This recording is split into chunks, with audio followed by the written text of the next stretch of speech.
FPL Gameweek 35 transfer tips. In this video, guys, we are going to be going through each and every single position, giving you the tips of which are the best assets to bring in for Gameweek 35. So without further ado, let's get into it.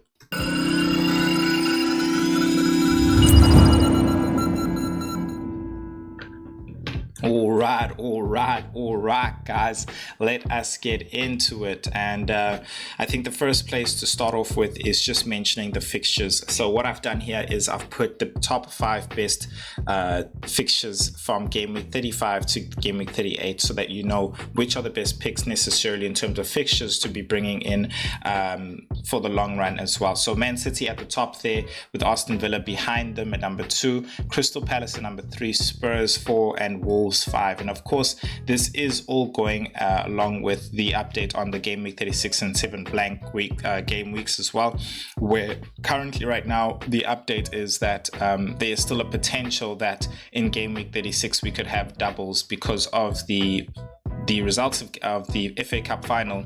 Those finalists could have their fixtures moved to game week 36 because they're playing the FA Cup final in game week 37. Nothing is confirmed of yet, but that is the thought. Or the fixtures could stay in game week 37 and just be moved a bit later on in the midweek of game week 37. The other update is more so the Tottenham Hotspur and Aston Villa fixture, being that itself as well could move to the Thursday, making it fall into game week 36 as well. And that was request from Tottenham, but the update is that Aston Villa have rejected that as well. So in the league it is unprecedented, but it's something that a lot of leagues actually do. So as soon as we hear anything from that, of course we will update you, but let us get into top picks, transfer tips as well for the strikers. Now, what I've done for you is I've put the form table right below me, and I've also put the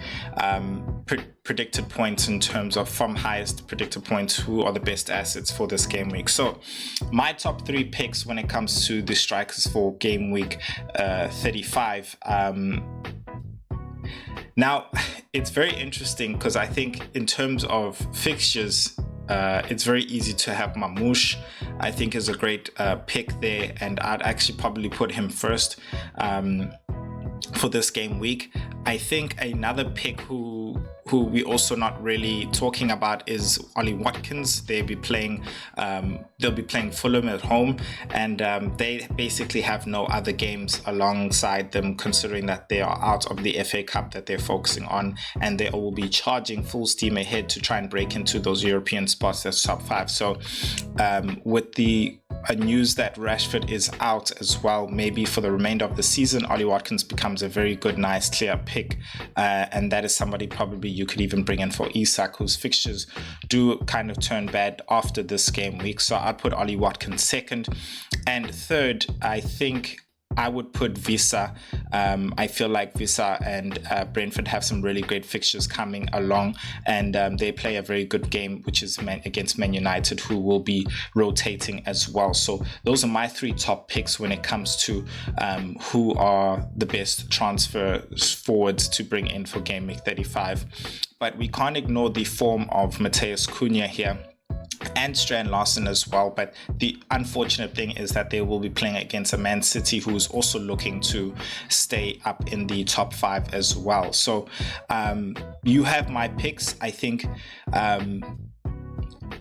just to mention something on Isak, for me, I mean, they're also going to be taking charge just to stay in those top 5 actual picks, and I think he's okay to keep for this game week. But as I mentioned, in the next coming up game weeks, their fixtures start to get a bit more tough. So I think that you can actually let him go in the next fixtures, but this fixture he is good to keep. As for Evan Nelson, I think if you want to, what you can do, you can move him on. They have appealed, but we're still waiting for the results of that appeal of the red card, and we should know at the end of before the actual game week starts. So I would say hold on to him until you hear news as to what the actual verdict is. But if you do want to move him on, I think Wissa is a good option to actually move him on to yeah, I think Wissa is actually a good option to move him onto, even though Wissa doesn't actually go on to double. In the end of the day, I said this before in my previous video, there's 4 games left for these guys. So even though people are doubling Game Week 36, it's not an extra fixture in any way. So if you have extra transfers, I think then, you know, it makes it all the best for you to be able to kind of gain that extra fixture by transferring, by having doublers in Game Week 36 and then transferring people in who have a fixture in Game Week 37 to play in place of them as well. Then you're actually getting an extra fixture. But that is the strikers.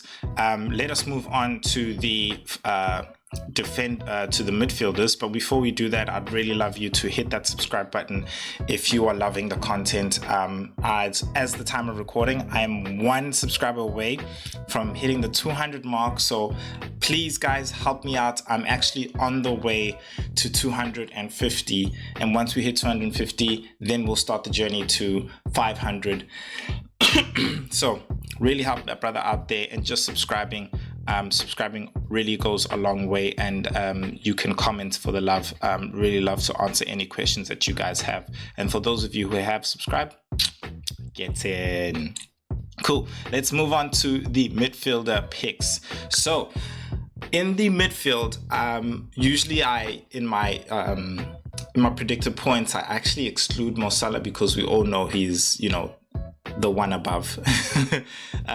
So I decided to leave him in here, and I think, let me start off with who my top 3 midfielder picks are, right? So for Game Week 35, my top transfer picks are number 1 in Mbeumo. I think again that fixture against Man United is a very, very good, sweet one, which he could really walk away with some good points, considering Man United want to actually rotate in that game. They'll be focusing on the Europa League.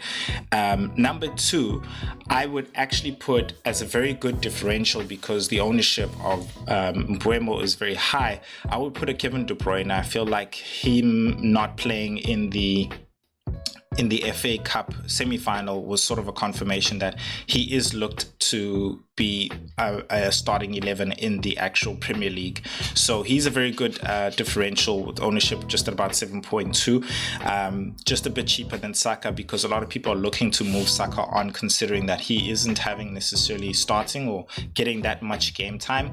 Even if you've also got Palmer as well and you're just not happy with him, Kevin De Bruyne is a lot cheaper as well. Then the third pick for me on my side, a lot of people maybe might not like this, but I actually like Bowen. He's in form himself. He's down here on the form table, I know last, but he's scored about 18 points in the past 2 games. So I think he's very, very, very good in form, and has some very favorable fixtures, like against Tottenham this game week, who also will be heavily rotated. So I think he's also another great differentials for those looking to gain, and even those actually looking to really spread the gap as well. I feel like it's also a cheaper option in essence, as opposed to the ones that I've just mentioned previously. So those are my top 3 transfer picks for Game Week 35. Now, let's just touch on Mo Salah there with the highest points prediction. I think it's going to be I mentioned this, tricky, considering the assets of Liverpool going into this run-in, because they have already clinched the title. So we sort of will only know from the games how will they really take the rest of the games in terms of the approach. Chelsea, they are playing them, and they will be away to Chelsea. Chelsea are looking to actually get into that top 5. So will Liverpool necessarily take it easy, take their foot off the pedal? I wouldn't risk that, and which is why I wouldn't necessarily look to bring in extra players like Luis Diaz or so. I feel if you've got Liverpool assets, just keep them. For example, like Mo Salah, just keep him. I think he's absolutely enough. I wouldn't go any more in terms of doubling up with Liverpool.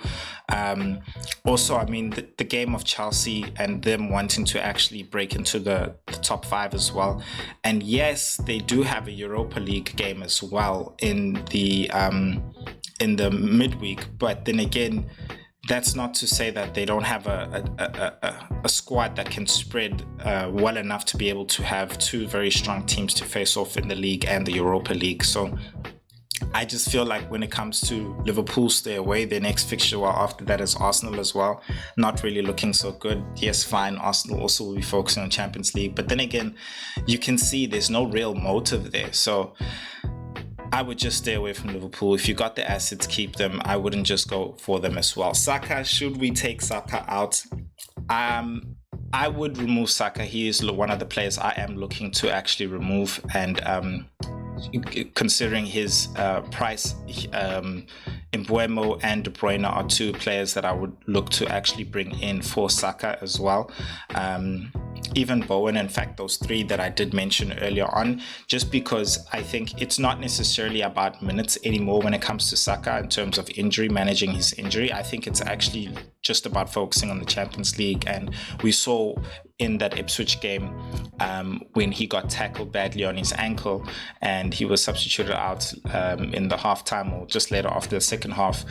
I think a lot of Arsenal fans like me would have been angry, including Mikel himself, if he just felt like, nah, I risked Saka for nothing actually there. And you do want him to gain momentum and have minutes as well during the midweek, but you just don't want to risk him at all. And, you know, the Premier League is a very physical league. So in terms of Bukayo Saka, I feel like the minutes that we've been getting ever since he's back from injury, that is what we're going to get. I don't feel like we're going to get any more. You can hope and use him as a punt that he will come in and score something or, you know, do something, but I don't think they'll risk him against games like a Liverpool, which is the next game, and a Bournemouth as well, which is still a very tough game for us actually as well. Palmer, would I move on from Palmer considering he's not necessarily been performing? I would definitely move on. I feel like don't get emotional on your players if they're not producing, especially right now in the run-in when you're trying to gain on people. Trust me, just move on. I just feel like his ownership as well isn't that powerful enough to really hurt you. And if anything, it's actually a lot more I don't know how to put this, powerful or weak for you to be able to actually gain on people who continue to still hold on to Palmer. So having mentioned those top three strikers for Gameweek 35, I think they could definitely help you in going up against Palmer. So that is my verdict when it comes to the midfield and who are the top picks and transfers for the midfield. So let us go on to the defense. But before we go on to the defense, guys, if you are still here, please hit that subscribe button. Clearly you are loving the content.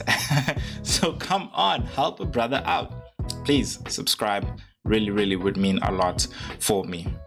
Now, let us get onto the... I should have brought some water, man. Let's get into the defense here. So for the defense, right, we are going to go here. Now, my Game Week 35 transfer picks for the defense is... Number one, I would actually. So, Everton have a good. I